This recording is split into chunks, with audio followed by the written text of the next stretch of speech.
Welcome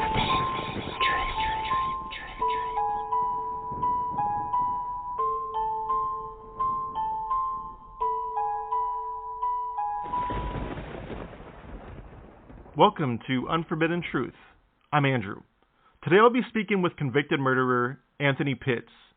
On August 9th, 2017, Anthony showed up in front of a house in Victorville, California, armed with a shotgun. Upon walking in front of the house, Anthony fired 4 rounds at the house, which struck the living room. He then fled in a vehicle with 2 women who were awaiting him to return to the vehicle. Unfortunately, there was a 12-year-old girl, Makiya Walls, present in the house at the time, which the 3 thought to be unoccupied at the time. Makiya was shot and killed instantly. Anthony was arrested the next day, and he was charged with first-degree murder and shooting in an inhabited dwelling. He was sentenced to 50 years to life in prison for the shooting. His co-defendants were sentenced to 25 to life. Here's my interview with Anthony Pitts. My name is Anthony Pitts, and I'm from San Bernardino, California. Can you recall any positive memories that stick out to you from your childhood? Me going to Disneyland, me spending time with my grandma and her taking me fishing and stuff like that. What about any negative memories that stick out to you from your childhood? Me getting in trouble when I was going to school and stuff like that. Were your parents together throughout the majority of your childhood? Nah, I was raised in a foster home.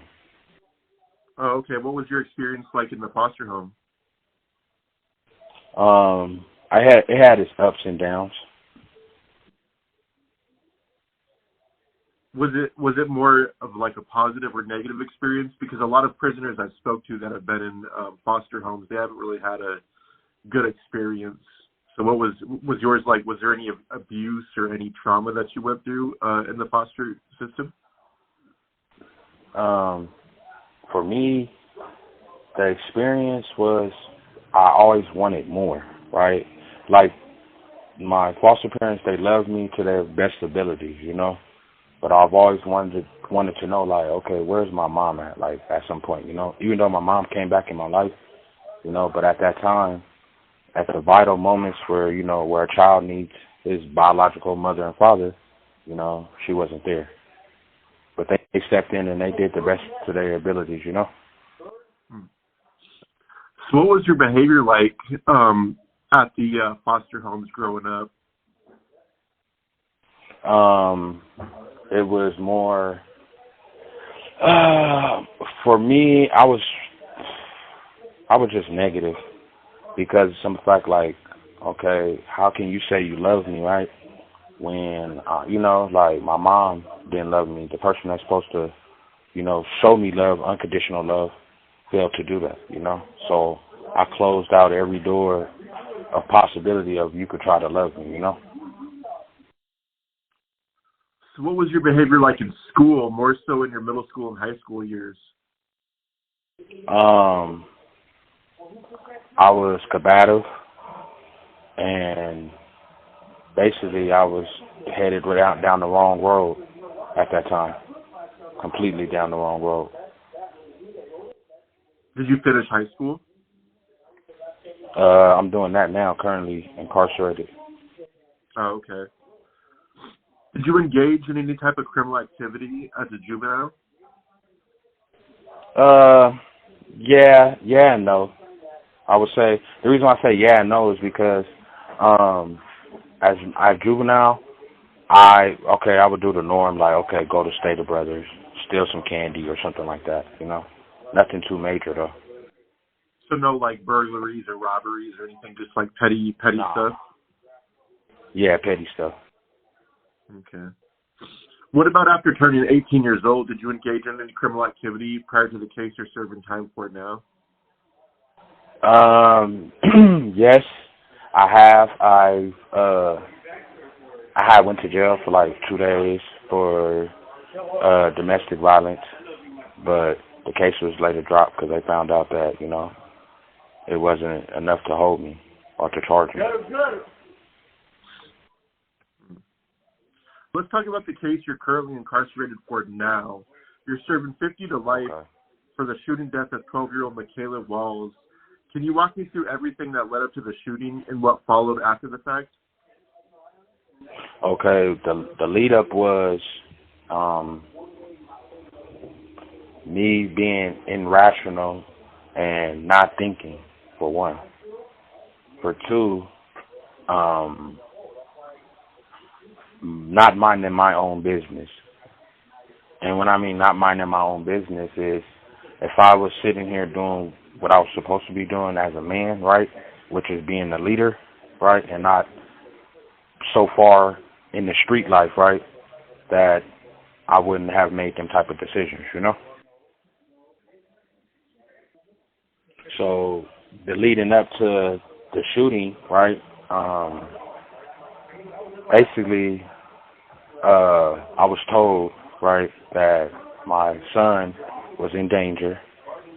So when I came up to Victorville to see what was going on or whatever, you feel me? I was told a bunch of lies, is what I would say, right? I was told a bunch of lies, and after the fact of that, I went over there, and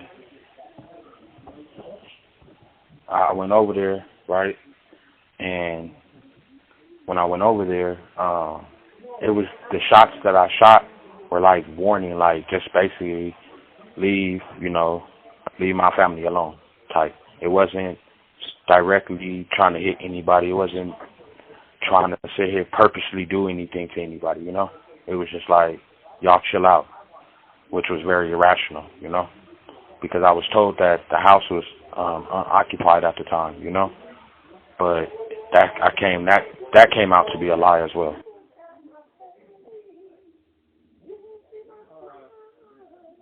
So I'm on a website, vvng.com, and it says that sheriff's officials said the victim's family and suspects.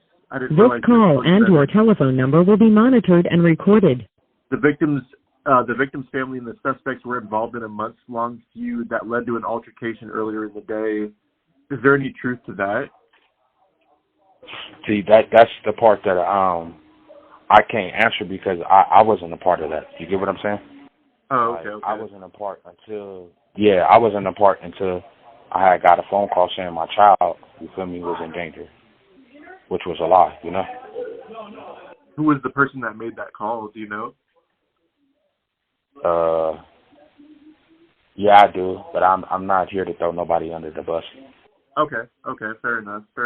So when did the shooting actually take place? Like, what led up to the actual shooting where you got out of the car and started firing rounds? Okay, so when I got out the car, because I was told that everybody was at football practice or whatever, so I'm like, all right, they're going to get the note to leave y'all alone, leave my kids alone, whatever the case may be, you feel me? And I got out the car, you feel me, and I shot through the house or whatever, thinking that it was unoccupied, like I said, and later on, I found out that a 12-year-old had got hit. And what was your reaction after you found that out? I was flabbergasted, for one, and for two, I was like, what have I done? So did you have like instant regret or instant remorse when you found that out? Yeah. And then I went into this, which anybody does, right? You go into the state of shock, because you're like, that was never the intentions,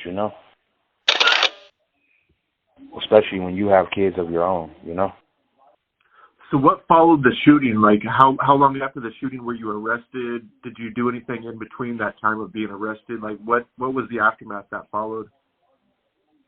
The aftermath of me, okay, so after that, the U.S. Marshals came and got me from my mom's house. And then from there, okay, before then, right? See, if I was trying to see people, because I didn't read a lot, right? So people thought that, he was trying to run. First and foremost, if I was going to try to run, right, why would I go to my mom's house? I wasn't trying to run. I wasn't trying to do none of that because I was still in a state of shock of, wow, like, how did this even happen, you know? Like, why did this even happen? Like, I was told that the house was unoccupied, you know? So I'm like, this can't be true, you know? But it was. So how long after the shooting took place were you arrested? The next day. And did you go peacefully? Yeah.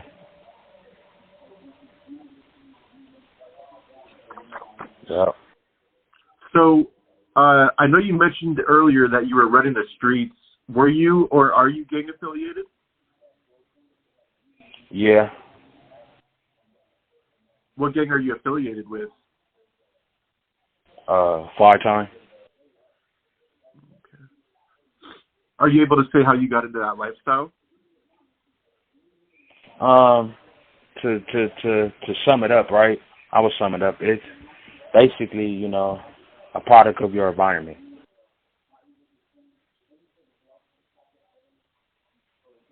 You know? So do you feel like if you weren't in the foster system, you would have never chose that lifestyle? Like if you had a mom and dad and you would have never been in the foster system, you would have just went down like the straight, narrow path? I think so. Because when you look at a household, right, that's being properly raised with kids in it, right, and you got an actual mother and you got an actual father, right, the percentage is high. You get what I'm saying? More graduations going on, you know, more positivity going on. You get what I'm saying? So it's like when you're loved correctly, you can do anything in the world. You just got to be loved correctly first, you know? So after you were charged, after you were arrested and charged, were you offered any plea deals while you were on trial?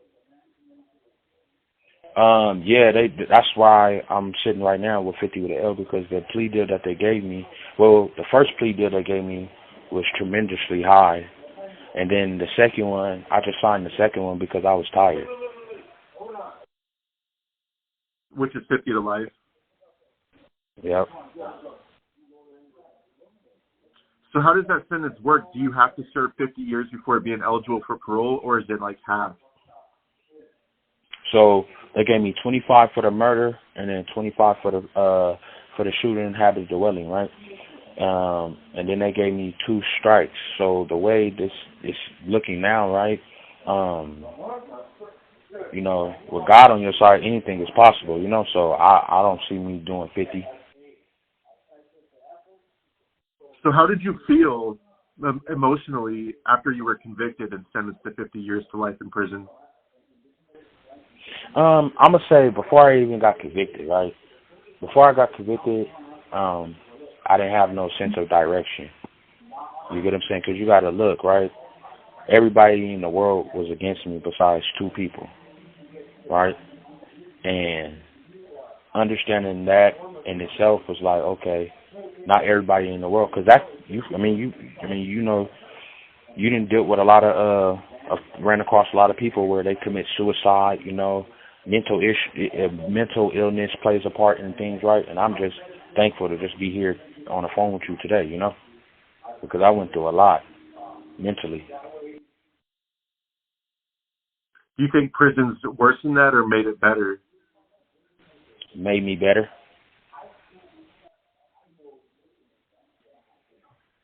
So do you think there's anything that could have been done that could have prevented this crime from happening? Yes, a lot, right? It starts with self, right? So if I was, like I said, if I wasn't so emotionally disrupted, for one, right? And for 2, if I was actually being a leader and not something that's basically being a follower, right? And sitting here knowing more about myself, that crime would have never even happened.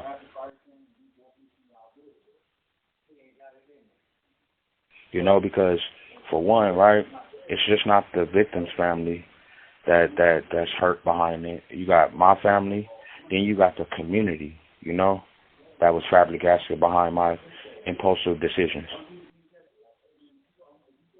So is there anything you would like the public to know about yourself that's not been publicized? I'm not the same individual that pulled that trigger, and just knowing that I'm continually to making my living amends, right, and making it a better day for tomorrow's generation. And how I'm doing that is by getting myself together, but also sitting here being a helper for others. Yeah, like a mentor. I'm mentoring the people that come in here, telling them and letting them know, like, just because you made an irrational decision doesn't mean that you're that person. You know what I'm saying? That's where mistakes come in at. We make poor decisions, right? But at the end of the day, you still have a future. Before we conclude this interview, is there anything that you'd like to talk about that we haven't covered yet?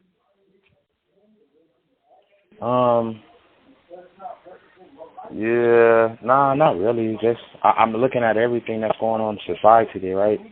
And we need more people like you, right, to tap in with individuals like me so that we could be able to be a solution. Because not everybody that's in prison is a bad person. We just made poor decisions. That was my interview with Anthony Pitts. For extra content, ad-free episodes, and more, head on over to patreon.com/unforbidden-truth. Thank you for listening. See you on the next one.